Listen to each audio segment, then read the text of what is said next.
আউযুবিল্লাহি মিনাশ শাইতানির রাজিম বিসমিল্লাহির রহমানির রহিম।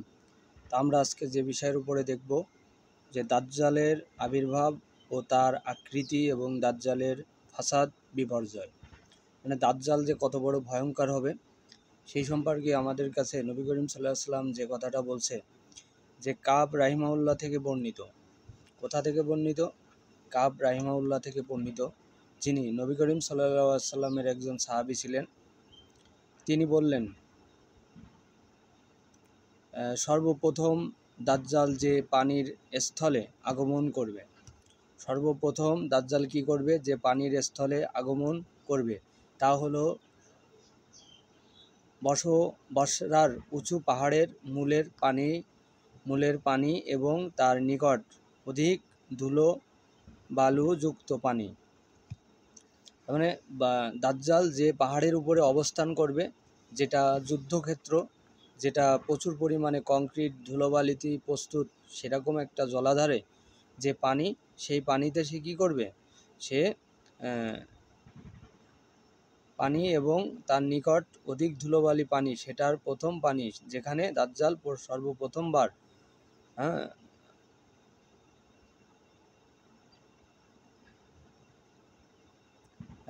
তারপর ইবনুল আব্বাস রাদিয়াল্লাহু আনহু, আবু বক্কর রাদিয়াল্লাহু আনহু থেকে বর্ণনা করে বলেন, যিনি নবী করিম সাল্লাল্লাহু আলাইহি ওয়াসাল্লামের একজন সাহাবী। ওমর, আবু বক্কর, ওসমান, ঠিক তেমনই একজন আবু বক্কর রাদিয়াল্লাহু আনহু এবং ইবনুল আব্বাস রাদিয়াল্লাহু আনহু, ওনারা সাহাবী ছিলেন। ওনারা বর্ণনা করছে যে আবু বক্কর রাদিয়াল্লাহু আনহু বলেন, দাজ্জাল পূর্ব দিকে এলাকা থেকে বের হবে, যাকে খুরাসান বলা হয়। দাজ্জাল পূর্ব দিকের এলাকা থেকে বের হবে, যাকে কি বলা হয়? খুরাসান বলা হয়। তার মানে খুরাসান নামক যে অঞ্চলটা আছে, সেটা হচ্ছিল তার পূর্ব দিক থেকে দাজ্জাল কি হবে? আসবে। দাজ্জাল তার পূর্ব দিক থেকে আসবে। তারপর বলা হচ্ছে যে সুলাইমান ইবনুল ঈসা রাহিমাহুল্লাহ বলেন, আমার নিকট এ খবর পৌঁছেছে যে দাজ্জাল সমুদ্রের দ্বীপ আসবাহন থেকে বের হবে, সমুদ্রের একটি দ্বীপ থেকে বের হবে, যাকে মাতুলাহ বলা হয়। মানে সমুদ্রের ভিতরে একটা দ্বীপ আছে, যেটা কিনা মাতুলা, বা মনে করো যে যেরকম পৃথিবীর ভিতরে অনেকগুলো দ্বীপ আছে, যেরকম সেন্ট মার্টিন, মালদ্বীপ, এরকম ভুটান, বিভিন্ন রকম, সেরকম একটা দ্বীপ থেকে কী হবে? দাজ্জাল বের হয়ে আসবে। ইবনুল তাউস রাহিমাহুল্লাহ তার পিতা থেকে বর্ণনা করে বলেন, দাজ্জাল ইরাক থেকে বের হবে। মানে অনেকে মনে করো দাজ্জালের সঠিক স্থানটা, মানে অনেকের কাছে ঘোলাটে, আবার অনেকের কাছে সুস্পষ্ট। সে কলাম আসবে পৃথিবীতে, অনেক ফিতনা তৈরি করবে, মানুষের মাঝে হাহাকার, অনাবৃষ্টি, বৃষ্টি, বিভিন্ন রকম দুর্ভিক্ষ, রৌদ্র, খরা, এগুলো সব নিয়ে আসবে। মানুষের মাঝে বিপর্যয় সৃষ্টি করবে, মানুষকে অসহায় হয়ে যাবে, মানুষ তখন দাজ্জালের প্রতি আবির্ভাব হবে। তো এই সেই ঘটনাগুলোর কথা বর্ণনা করতেছে। এসব হাদিসে দেখা যাচ্ছে যে দাজ্জালের আত্মপ্রকাশের ব্যাপারে হাদিসের একের জায়গায় কথা বলা হয়েছে। এসব বর্ণনায় কিছুতে হয়তো উদ্দেশ্য প্রথম আত্মপ্রকাশ, আর অন্য হাদিসে হয়তো তার জন্ম ইত্যাদি উদ্দেশ্য। যেমন এ হাদিসে বলা হয়েছে ইরাক থেকে বের হবে, অন্য হাদিসে আছে দাজ্জাল 2 বছর ইরাক শাসন করবে। কোনো হাদিসে আছে দাজ্জাল ইরাক থেকে বের হবে, আবার তিনি বলতেছেন যে কোনো হাদিসে আছে যে দাজ্জাল 2 বছর ইরাক শাসন করবে। অর্থাৎ দাজ্জাল যদি 2 বছর ইরাক শাসন করে, যেহেতু সেটা এখন আর মুসলমান দেশ নেই, তারপরেও অবশ্যই সেখানে করা সম্ভব, কোনো ব্যাপার না। দাজ্জাল বসে দেখা গেল 2 বছর শাসন করতেই পারে, এটা অস্বাভাবিক কোনো কিছু না, এটা স্বাভাবিক। দাজ্জাল 2 বছর ইরাক শাসন করবে হতে পারে, এখানে বের হওয়ার থেকে তার শাসন করার কথাই উদ্দেশ্য নেওয়া হয়েছে। কোনো হাদিসে দাজ্জাল আত্মপ্রকাশের পূর্বে নাম বা তার আশপাশের এলাকার নাম বলা হয়েছে, তাই এসব হাদিসে অধিকাংশতেই মূলত কোনো বিরোধ নেই। হলো তার আশপাশের অঞ্চল, কোনো হাদিসে দাজ্জাল সম্পর্কে বলা হয়েছে, তার আশপাশের অঞ্চল সম্পর্কে বলা হয়েছে। হ্যাঁ, বর্ণনা দিয়ে থেকে দুর্বল পাঠক এসব হাদিসের তাহকিক দেখলেও কিছু আন্দাজ করতে পারবে। মানে দুর্বল পাঠকও যদি হাদিসগুলো দেখে সে কিছু আন্দাজ করতে পারবে। তো আমরা আরেকটা বিষয় দেখব যে এই হাদিসটা যেখান থেকে শুরু হয়েছে এটা 1505 কিতাবুল ফেতান শেষ খণ্ড, যে ইয়াই হাইসাম ইবনুল আসআদ রাদিয়াল্লাহু আনহু বলেন, আমাকে আব্দুল্লাহ ইবনুল আমার রাদিয়াল্লাহু আনহু বলেছেন, আর তিনি মুয়াবিয়া রাদিয়াল্লাহু আনহু নিকটে ছিলেন। হ্যাঁ, তোমাদের পূর্বের স্থান তোমরা চিনো, যাকে কুচ্ছা বলা হয়, যার অধিকাংশ জায়গা আনাবাদী। আমি বললাম, হ্যাঁ। তিনি বললেন, সেখান থেকেই দাজ্জাল বের হবে। তার মানে যে দেখা এখানে বোঝানো হচ্ছে যে তোমরা কলাম সেই জায়গা চেনো, সেই জায়গায় কখনো কোনো ক্ষেত খামারের ফসলাদি হয় না, অনাবৃষ্টি অনাবৃষ্টি, সেখান থেকে দাজ্জাল বের হবে। হুযায়ফা ইবনুল ইয়াহমামান রাদিয়াল্লাহু আনহু থেকে বর্ণিত, তিনি বলেন, আমি রাসূল সাল্লাল্লাহু আলাইহি সাল্লামকে বলতে শুনেছি, দাজ্জাল বের হবে, অতঃপর ঈসা ইবনুল মারিয়াম আলাইহি ওয়াসাল্লামের বের হবে। দাজ্জাল বের হবে এবং ঈসা ইবনুল মারিয়াম সাল্লাল্লাহু আলাইহি সাল্লাম বের হবে। সেম সময়ে বলা হচ্ছে যে এই সময়টাতে কী হবে, এই দুইজন ব্যক্তি বের হবে একসাথে, একজন ঈসা ইবনে মারিয়াম আলাইহিস সালাম, একজন দাজ্জাল। আবু সাদেক তিন আব্দুল থেকে বর্ণিত করেন, তিনি বলেন, সর্বপ্রথম যে অধিবাসীদের দাজ্জাল ভীতি প্রদর্শন করবে তারা হলো কুফার অধিবাসী। সর্বপ্রথম যারা কি হবে, অধিবাসীদের দাজ্জাল ভীতি প্রদর্শন করবে, মানে যে সমস্ত জনপদের মানুষদেরকে দাজ্জাল ভয় প্রদর্শন করবে তারা হলো কুফার অধিবাসী। হ্যাঁ, আসমা বিনতে ইয়াজিদ রাদিয়াল্লাহু আনহু থেকে বর্ণিত, তিনি বলেন, একবার রাসূল সাল্লাল্লাহু আলাইহি সাল্লাম আমার ঘরে ছিলেন। হ্যাঁ, তখন তিনি দাজ্জাল সম্পর্কে আলোচনা করলেন এবং এ প্রসঙ্গে বললেন, দাজ্জাল সব থেকে বড় ফিতনা হলো সে এক বেদুইনের নিকট এসে বলবে, বলো তো আমি তোমার মৃত উষ্টগুলি জীবিত করি। তার মানে সে এক বেদুইনের কাছে আসবে, যে বেদুইন জ্ঞান শূন্য, যার ভিতরে জ্ঞান বুদ্ধি কম। হ্যাঁ, যেরকম ওই আগেরকার যুগে বলতো আরব বেদুইন, হ্যাঁ এরকম, মানে তাদের ভিতরে কি ছিল না, কোনো জ্ঞান ছিল না। তো তাকে বলবে, আমি যদি তোমার উটগুলোকে জীবিত করে দিই, হ্যাঁ, তাহলে তুমি কি বিশ্বাস করবে আমি তোমার রব? তার মানে সে কি বলল, যে সে যদি ওই উষ্টগুলিকে জীবিত করে দেয় তাহলে তুমি কি আমাকে বিশ্বাস করবে আমি তোমার রব? সে বলবে হ্যাঁ। তার মানে দেখো সে কত বড় বেদুইন, বা তার ভিতরে কত বড় নির্বুদ্ধিতা, মানে জ্ঞান বুদ্ধি নেই, সে কলম চিনতে পারতেছে না।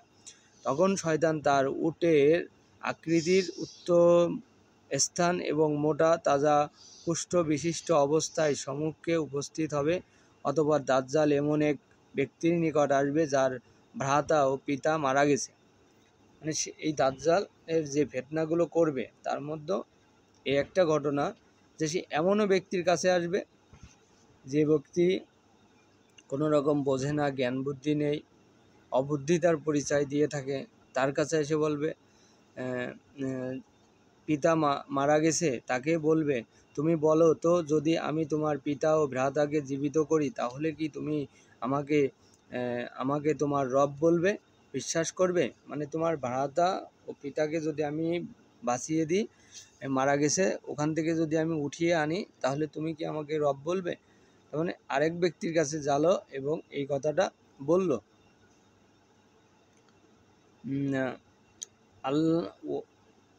এরপরে অতঃপর রাসূল সাল্লাল্লাহু আলাইহি সাল্লাম কোনো প্রয়োজনে বাইরে গেলেন এবং ফিরে আসলেন। এদিকে দাজ্জাল এই সমস্ত তাণ্ডবের কথা শুনে উপস্থিত লোকেরা ভীষণ দুশ্চিন্তায় পড়ল। আসমা রাদিয়াল্লাহু আনহা বললেন, তখন রাসূল সাল্লাল্লাহু আলাইহি সাল্লাম দরজার উভয় বাজুতে হাত রেখে বললেন, হে আসমা, কি হয়েছে? আমি বললাম, ইয়া রাসূলুল্লাহ সাল্লাল্লাহু আলাইহি সাল্লাম, দাজ্জাল সম্পর্কে আলোচনায় আপনি তো আমাদের কলিজার বের করে ফেলেছেন। হ্যাঁ। তখন তিনি বললেন, এতে দুশ্চিন্তার কোনো কারণ নেই, কেননা সে যদি বের হয় আর আর আমি জীবিত থাকি, তাহলে আমি দলিল প্রমাণ দ্বারা তাকে প্রতিরোধ করব। বললো যে যদি আমার সময় সে আসে এবং সে যদি জীবিত হয়, তাহলে আমি দলিল প্রমাণ সহকারে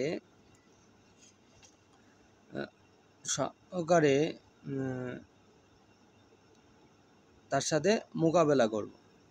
হ্যাঁ।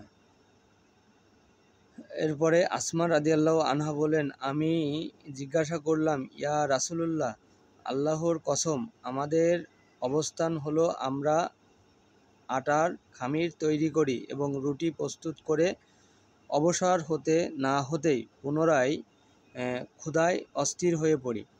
মানে নবী করিম সাল্লাল্লাহু আলাইহি ওয়াসাল্লামের কাছে বলল যে, হে আল্লাহর রাসূল, আমরা রুটির খামির তৈরি করি, খামির তৈরি করে রুটি বানানোর পর খাবার তৈরি করতে করতে কি হয় যে পুনরায় ক্ষুধার্ত হয়ে পড়ি। মানে পুনরায় তারা কি হয়, ক্ষুধার্ত পড়ি। সুতরাং সেই দুর্ভিক্ষের সময় মুমিনদের অবস্থা কীরূপ হবে?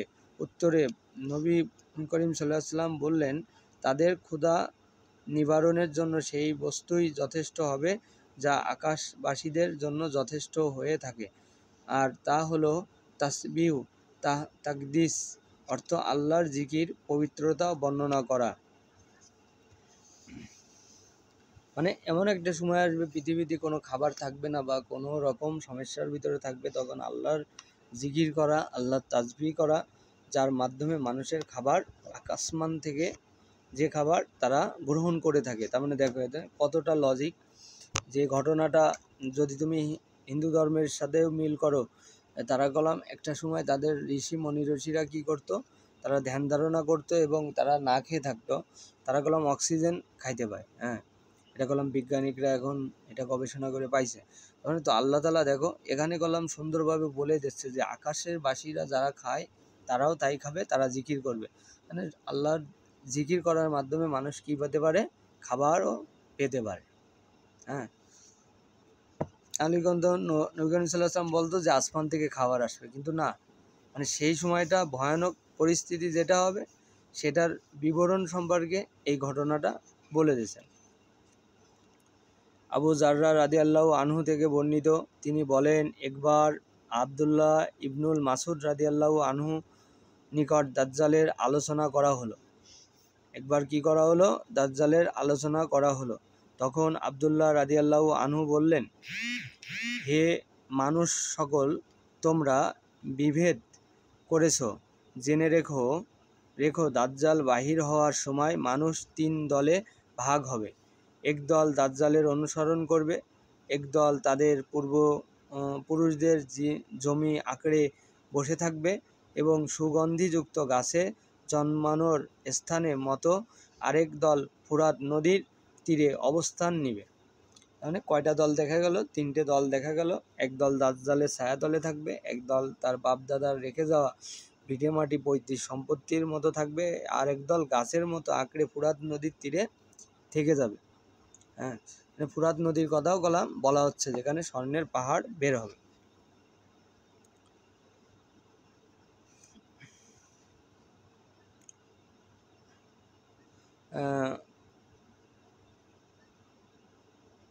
ফুরাত নদীর তীর ঘেঁষে অবস্থান নিবে, তারা দাজ্জালের সঙ্গে যুদ্ধ করবে, এমনকি সকল মুমিনগণ সিরিয়ায় পশ্চিমে একত্রিত হবে। এতপর তার অগ্রভাগে তার দিকে পাঠাবে।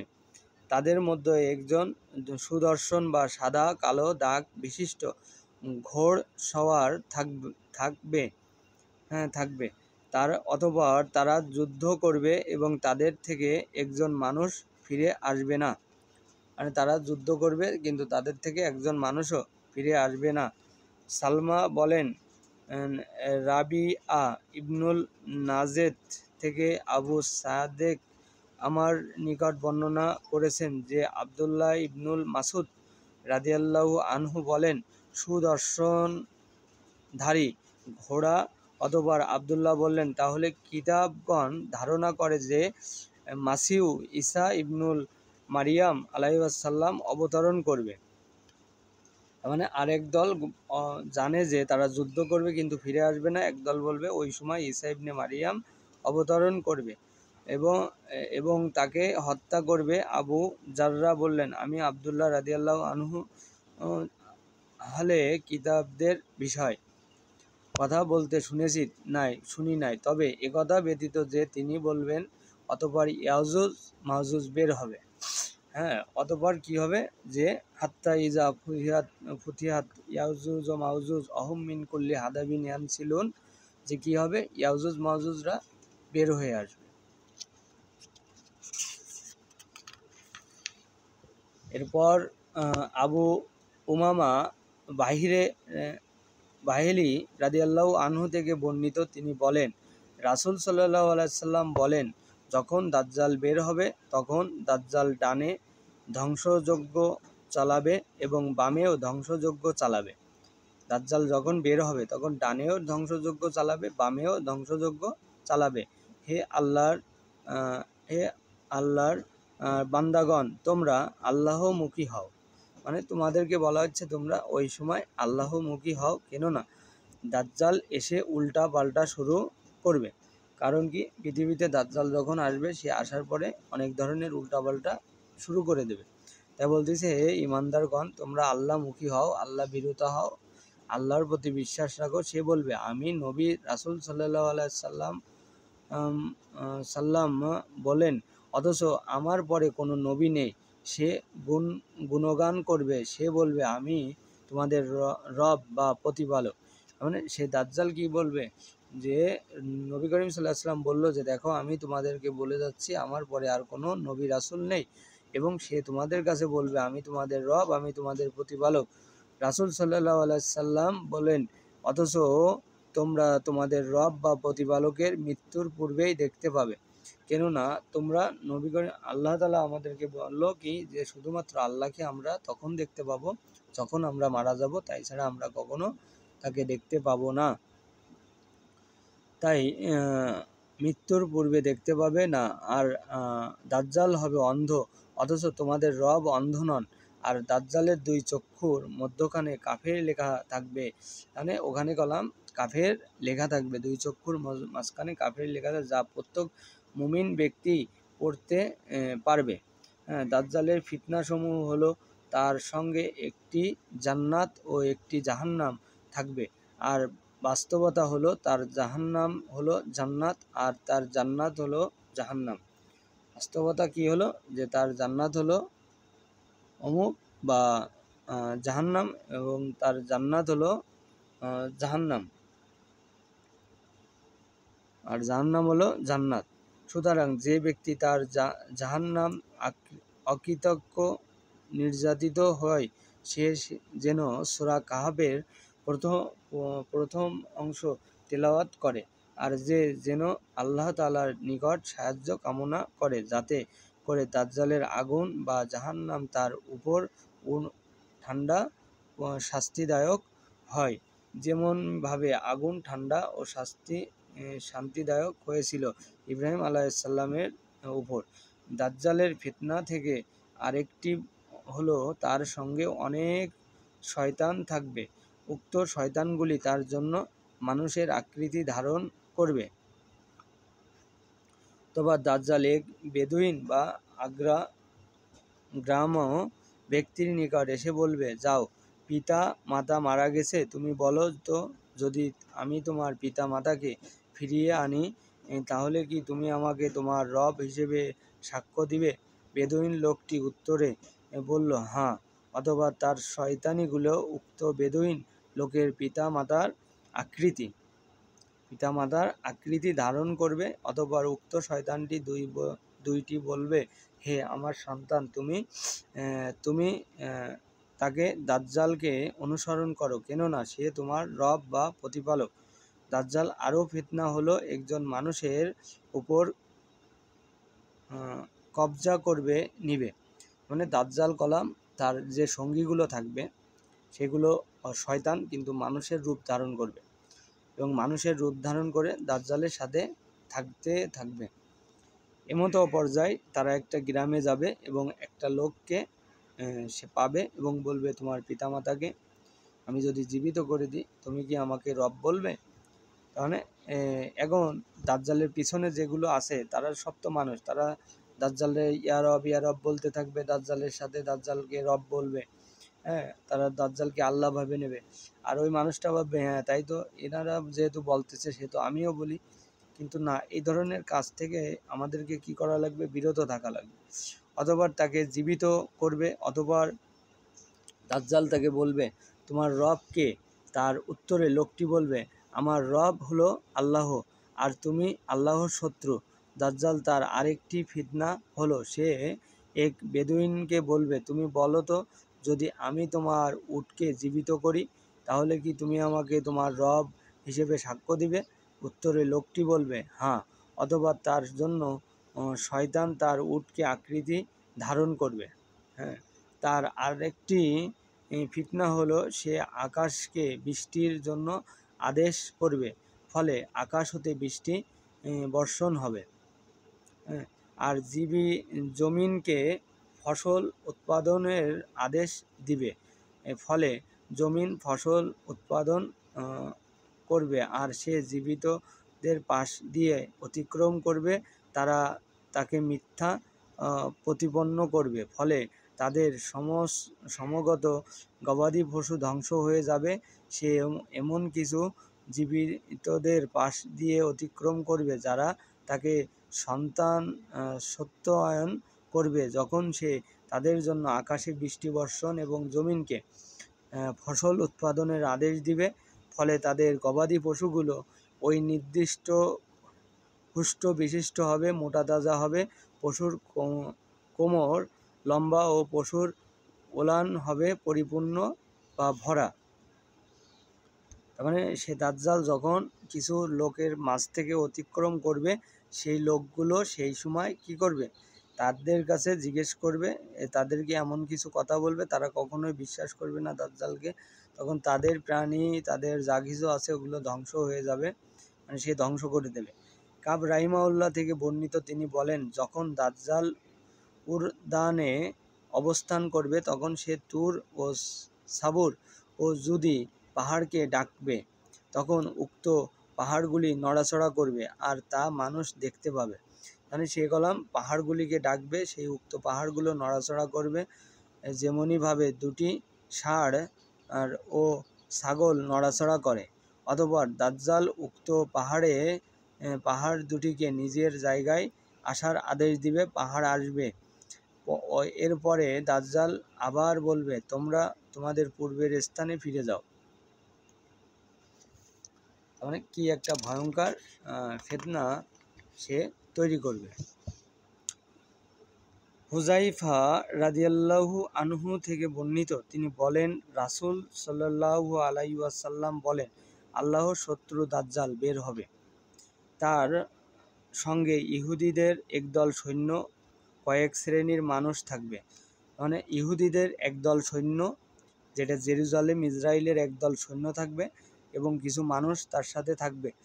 জান্নাত ও জাহান্নাম থাকবে এবং এমন কিছু লোক থাকবে যাদের দাজ্জাল হত্যা করবে ও জীবিত করবে। তার সঙ্গে খাদ্য, পাহাড় ও পানি, নদী থাকবে। তার সঙ্গে কি থাকবে? খাদ্য, পাহাড়, পানি, নদী এগুলো থাকবে। তোমাদের নিকট তার আকৃতি বর্ণনা করছি, সে বাহির হবে এক চক্ষু মিলানো অবস্থায়, সে বাহিরে হবে, তার চক্ষু থাকবে একটা, তার কপালে কাফের লেখা থাকবে।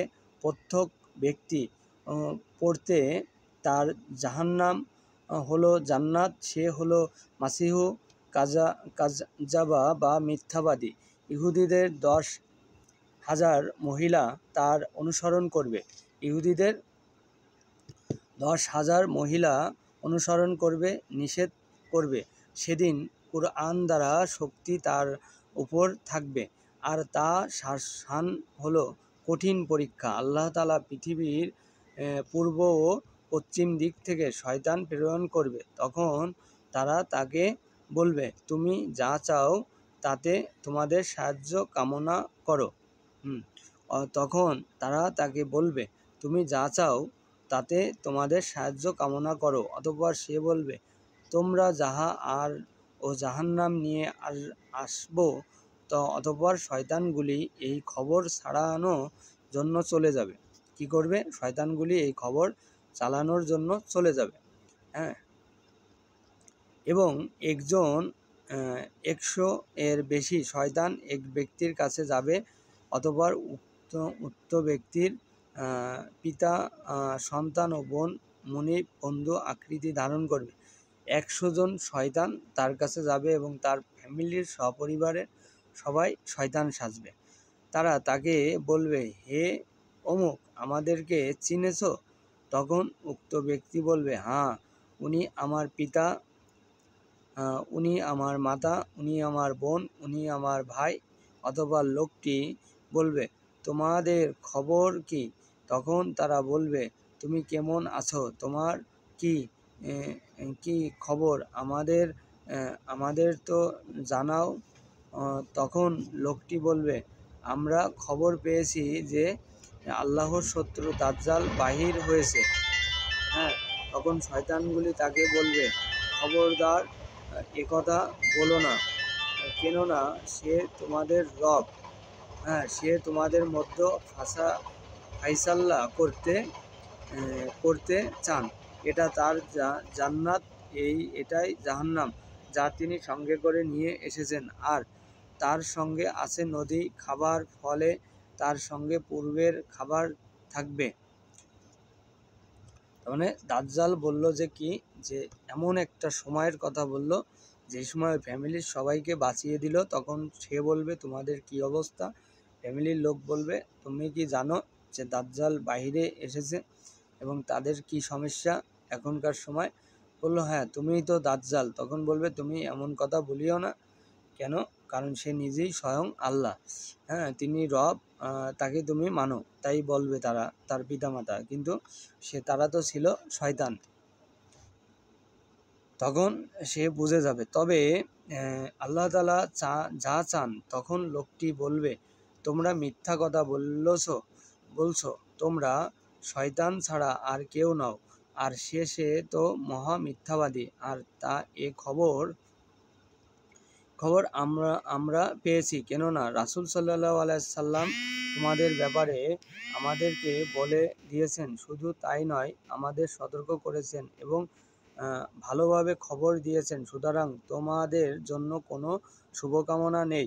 তোমরা হলো শয়তানের, আর তা হলো আল্লাহর শত্রু। আল্লাহ তাআলা ঈসা ইবনুল মারিয়াম আলাইহিস সালামের পাঠাবেন, তিনি দাজ্জালকে হত্যা করবেন। অতঃপর শয়তান অপছন্দ হবে, দ্রুত পালাবে। অতঃপর রাসূল সাল্লাল্লাহু আলাইহি সাল্লাম বলেন, আমি কথা তোমাদেরকে বলছি যাতে তোমরা উপলব্ধি ও ভালোভাবে মন দিয়ে বুঝতে পারো। কথাগুলো তোমরা তোমাদের পরবর্তী লোকদের নিকট বর্ণনা করবে। এভাবেই একের পরে কাছে বর্ণনা করবে, কেননা তার তথা দাজ্জালের ফিতনা হলো সবথেকে বড় ফিতনা। তাহলে কি হবে? যে আমরা যেগুলো জানতে পারতেছি যে দাজ্জালের ফিতনা হবে সবথেকে বড় ফিতনা, যে এই কারণে যে আমরা যেন মানুষের কাছে এই ব্যাপারগুলো আলোচনা করতে পারি। তাই নবী করিম সাল্লাল্লাহু আলাইহি ওয়াসাল্লাম আমাদেরকে বলে গেছেন। আব্দুল্লাহ ইবনুল আমর রাদিয়াল্লাহু আনহু থেকে বর্ণিত, তিনি বলেন, এই আব্দুল্লাহ ইবনে ওমর রাদিয়াল্লাহু নবী করিম সাল্লাল্লাহু আলাইহি ওয়াসাল্লামের একজন খুবই ঘনিষ্ঠ সাহাবী ছিলেন।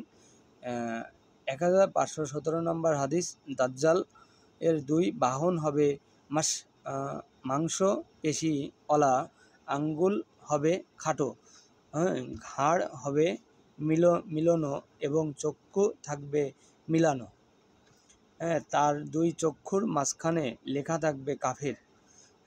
লাকিত ইবনুল মালেক রাহিমাহুল্লাহ থেকে বর্ণিত, দাজ্জাল বাহির হওয়ার দিন মুমিন থাকবে 12,000 পুরুষ এবং 7,000 মহিলা, 700 বা 800 মহিলা।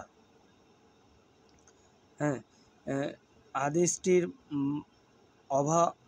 ভাবার্থ দেখলে একথা সহজ সরল মনে হয়। হ্যাঁ, যে ভাবনাটাও এমন আসে হচ্ছে সেদিন বুঝি মুসলমানদের জন্য কতই কম হবে। অথবা হতে পারে বর্ণনাটি তেমন শুদ্ধ নয়, কিন্তু না, এর পেছনে অনেক বড় একটি কঠিন বাস্তবতা, খুবই কঠিন। এটি একটি সময়ে দাজ্জাল আত্মপ্রকাশের সময়কালে পৃথিবীর এত মানুষের ভিড়ে মাত্র হাজার কয়েক মুসলমান হবে। বাস্তবতাও তাই, যা আমরা ডানে বামে সামনে পেছনে ফিতনা ছড়িয়ে দেবে। মানে এই কথাটা সম্পূর্ণ যিনি কিতাব লিখছেন তিনি সম্পূর্ণ গ্রান্টেড এভাবে দিচ্ছেন যে দেখো সেই সময়ে পৃথিবীর ডানে বামে কলাম তার ফিতনা ছড়িয়ে যাবে, তো মুসলমান খুবই কমই খুঁজে পাওয়া যাবে। তারই এই একটা সংক্ষেপ বিবরণ হাদিসের ভিতরে উঠে আসছে যে এমন একটি বিষয় আছে, আর তা হচ্ছে তার আগমনের পূর্বে পরিস্থিতি খুবই ভয়ানক হবে। যুদ্ধ বিগ্রহ চারপাশে ছড়িয়ে পড়বে। ইসলামের জন্য এবং নিজের ইমানের জন্য মানুষ নিজেই প্রাণ দিতে থাকবে। শেষ পর্যন্ত দাজ্জাল বাহির হওয়ার দিন মাত্র 12,000 পুরুষ আর 7 বা 800 নারী মুসলমান থাকবে। তার মানে শেষ পর্যন্ত বিশাল বিশাল যুদ্ধ সংগঠিত হবে। হ্যাঁ, একটা যুদ্ধের পর আরেকটা যুদ্ধ শুরু হয়ে যাবে। আর এই সেই বিশাল বিশাল যুদ্ধ সংগঠিত যখন হবে তখন এই কথাগুলো কি হচ্ছে বলা হচ্ছে, কথাগুলো বলা হচ্ছে যে সেই বিশাল বিশাল সারা পৃথিবীতে কি হবে, বিশাল একটা যুদ্ধ সৃষ্টি হয়ে যাবে।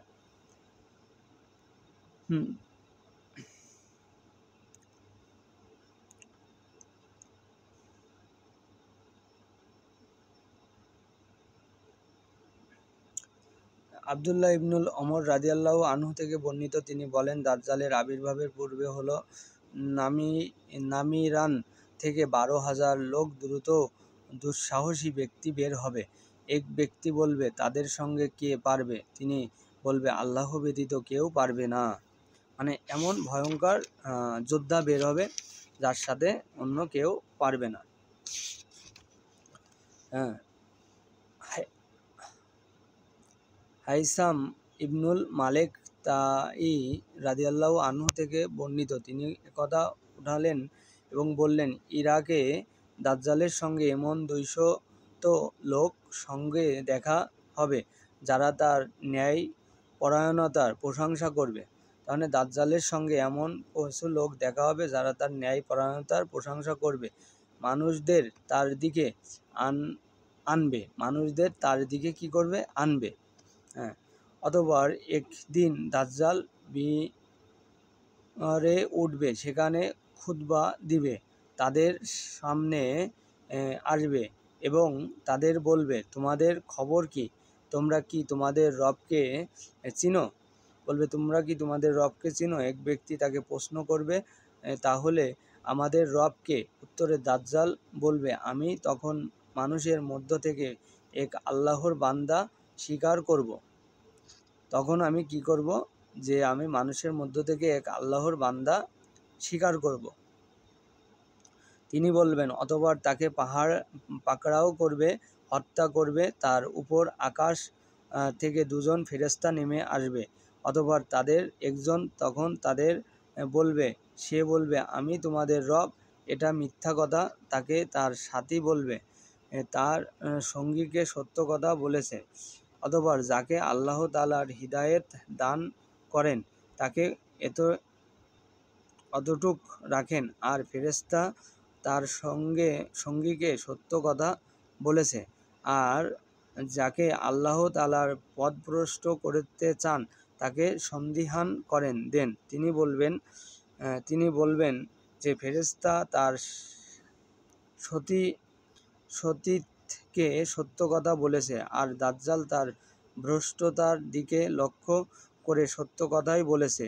অতঃপর দাজ্জাল ছড়িয়ে যাবে এবং যে তার কথায় সাড়া দিবে তার জন্য আকাশে বৃষ্টি দিতে বলবে, যে তার বিরোধিতা করবে তাকে ধ্বংস করে দিবে।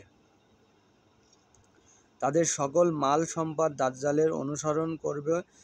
ইহুদিদের বড় এক অংশ তার অনুসরণ করবে। মুসলমানদের সব কিছু কম হয়ে যাবে, তাদের উপর পৃথিবী সংকুচিত হয়ে যাবে। এমনকি অনেক সদস্য বিস্তৃত একটি পরিবারের হাসান ইবনুল আতিয়া রাহিমাহুল্লাহ থেকে বর্ণিত, তিনি বলেন, দাজ্জালের ফিতনা থেকে 12,000 পুরুষ ও 7,000 মহিলা নাজাত পাবে। দাজ্জালের ফিতনা থেকে 12,000 পুরুষ এবং 7,000 মহিলা নাজাত পাবে। এ হাদিসে বোঝা যায় যে দাজ্জালের পর 12,000 পুরুষ আর 7,000 নারী মুসলমান থাকবে। তবে দাজ্জালের ফিতনা থেকে বলতে দাজ্জালের আগমনের আগে বা পরে দুটি বিষয় উদ্দেশ্য হতে পারে। কাব রাহিমাহুল্লাহ থেকে বর্ণিত, তিনি বলেন, যে ব্যক্তি দাজ্জালের ফিতনাতে ধৈর্য ধারণ করবে সে তার ফিতনায় পতিত হবে না। মানে দাজ্জালের এই যে এত বিশাল ফিতনার ভিতরে থাকবে, সেই ফিতনা থেকে সে ধৈর্য ধারণ করবে, তার জন্য সে আর কখনো জীবিত অথবা মৃত অবস্থায় ফিতনায় পড়বে না। মানে সে যদি ধৈর্য ধারণ করে সে জীবিত বা মৃত অবস্থায় ফিতনায় পড়বে না। আর যে ব্যক্তি দাজ্জালকে পাবে অথচ তার অনুসরণ করবে না, তার জন্য জান্নাত ওয়াজিব হয়ে যাবে। আর যখন কোনো ব্যক্তি খালেস থাকবে আর দাজ্জালকে একবার মিথ্যা প্রতিপন্ন করবে, সে বলবে, তুমি কে সেটা আমি ভালো করেই জানি। তুমি তো দাজ্জালের। অতঃপর সে সূরা কাহাফ প্রথম অংশ তেলাওয়াত করবে। সে কী করবে? সূরা কাহাফের প্রথম অংশ তেলাওয়াত করবে। দাজ্জাল তাকে তার ফিতনায় ফেলতে পারবে না। তার জন্য উক্ত আয়াতটি দাজ্জাল থেকে তাবিজের মতো হবে। তো আয়াতটি কী হবে? দাজ্জালের তাবিজের মতো হবে। সুতরাং সুসংবাদ ওই ব্যক্তির জন্য যে দাজ্জালের ফিতনায় বিপদ ও হিত পূর্বে তার ঈমান নিয়ে নাজাত পেল। আর যে তাকে পাবে সে যেন মুহাম্মদ সাল্লাল্লাহু আলাইহি সাল্লামের উত্তম সঙ্গীদের মতো দাজ্জালের বিরুদ্ধে দণ্ডায়মান থাকবে। মানে নবী করিম সাল্লাল্লাহু আলাইহি সাল্লাম বলল যে আমার একদল সাহাবী আছে যাদের কাছে আমি সবসময় কি দাজ্জাল সম্পর্কে বুঝাইছি, তারা কলম অটুট অবিচল ছিল, দাজ্জালের প্রতি সবসময় যুদ্ধের জন্য প্রস্তুতি থাকতো। কি থাকতো? দাজ্জালের জন্য সবসময় যুদ্ধের জন্য সে প্রস্তুতি থাকতো। সেই সমস্ত সাহাবীদের মতো হবে। তো আমরা এখানে বুঝতে পারলাম যে আসলে এই যে দাজ্জালের যে একটা ফিতনাগুলো খুবই ভয়ঙ্কর হয়েছে। এমন পর্যায়ে গেছে যে ফিতনা একটার থেকে একটা খুবই ভয়ঙ্কর দিকে প্রবাহিত করছে। মিকদাম ইবনুল মাদিয়া কারিবা আমর ইবনুল আসআদ কাসির ইবনুল মুরসাদ সকলেই বললেন, দাজ্জাল কোনো মানুষ নয়, বরং সে হলো সমুদ্রের তীরের শয়তান। দাজ্জাল কোনো মানুষ নয়, বরং সে হলো কি? সমুদ্রের তীরের একজন শয়তান, যে 70 চক্র দ্বারা প্রত্যক্ষিত। তাকে কি সুলাইমান প্রত্যয়ন করেছে না? অন্য কেউ এটা জানা যায় না যে যখন তার প্রথম উদ্ভাবন হবে তখন আল্লাহ তাআলা তার থেকে প্রতি বছর এক চক্র বিচ্ছিন্ন করবে। অতঃপর যখন সে প্রকাশ্য পাবে তখন তার নিকটে দুজন এমন লোক আসবে যাদের দুই কানের মধ্যখানে 40 গজ বিরাট জায়গা হবে, আর সেটা হলো দ্রুত গতির আরোহণকারীর এক ফারসখানা। দ্রুত তার পিঠে আবার তৈরি একটি মিম্বার আসবে। অতঃপর তার উপর বসবে। তার জিনদের অনেক দল তার হাতে বায়াত গ্রহণ করবে। তারা তার জন্য জমিনের গুপ্তধন বাহির করবে আনবে, তার জন্য তারা মানুষের হত্যা করবে। মানে এখানে কত সুন্দরভাবে বলতেছে যে এমন একটা ঘটনা ঘটে যাবে যেটা প্রসঙ্গে নবী করিম সাল্লাল্লাহু আলাইহি ওয়াসাল্লাম আমাদেরকে বলতেছে যে জিনদের একটা দল সেই শয়তানের কাছে বায়াত করবে এবং সে জমিনের যত খাজানা আছে, ধন সম্পদ আছে, মালসামান আছে এগুলোকে সে বের করে দেবে। যে আজকের দিনে যেমন মানুষ এক স্থান থেকে এক স্থানে যায় অনেক মালসামানা নিয়ে, সেই মালসামানাগুলো তখনকার যুগে সেই সময়ে যখন এই কথাগুলো আসবে তখন সে কী করবে, সে বের করে দেবে। তখন মানুষ কলাম এই ঘটনাটা বুঝতে পারবে যে মালসামানাগুলো বের করে দেওয়ার জন্য মানুষ কলাম অনেক মানুষকেও সে কী করবে, হত্যা করবে। মানুষরা কলাম নিতে চাইবে। যে ফোরাত নদীর তীরের কথা বলা হয়েছে, ফোরাত নদীর তীরে কী হবে, একটা স্বর্ণের পাহাড় দেখা দেবে। সেই স্বর্ণের পাহাড়ের এক দল মুসলমান স্বর্ণের পাহাড়কে, সেই ফোরাত নদীর তীরকে আঁকড়ে ধরে বসে থাকবে, কারণ তারা জানে যে স্বর্ণের একটা পাহাড় ফোরাত নদী থেকে উঠবে। সেটা কলাম খুব শিগগিরই, খুব বেশি দিন নেই, যেহেতু দাজ্জাল কলাম তার সর্বোচ্চ কাজ সে কলাম সৃষ্টি করে ফেলছে সারা পৃথিবীতে। তো অবশ্যই আমি এখান থেকে আজকে বিদায় নিচ্ছি। আল্লাহ হাফেজ। আমরা দাজ্জাল সম্পর্কে জানলাম, তার কিছু চেহারা, বিকৃতি, আবৃত্তি। দেখো এটা সম্পূর্ণ আরবিতে, এটাকে ট্রান্সলেট বাংলাতে করা হয়েছে। ট্রান্সলেট কি করা হয়েছে, বাংলাতে করা হয়েছে। এবং যারা চ্যানেলটিকে দেখতেছো তারা অবশ্যই শেয়ার করে দেবা এবং আমার চ্যানেলটি সাবস্ক্রাইব করে সাথে থাকবা। আমরা দাজ্জালের ফিতনার সর্বোচ্চ চূড়ান্ত এবং সে কোথা থেকে বের হবে, কিভাবে বের হবে এবং কখন সে কি বের হয়ে গেছে, আমরা পুরো চ্যাপ্টার কিতাবুল ফেতান পার্ট 1, পার্ট 2, পার্ট 3 শেষ করার পর আমরা একটা ডিসিশনের ভিতরে যেতে পারি যে আসলে দাজ্জাল সম্পর্কে আমরা আসলে কতটুকু বুঝতে পারছি। তো অবশ্যই আমি এখান থেকে বিদায় নিচ্ছি। আল্লাহ হাফেজ।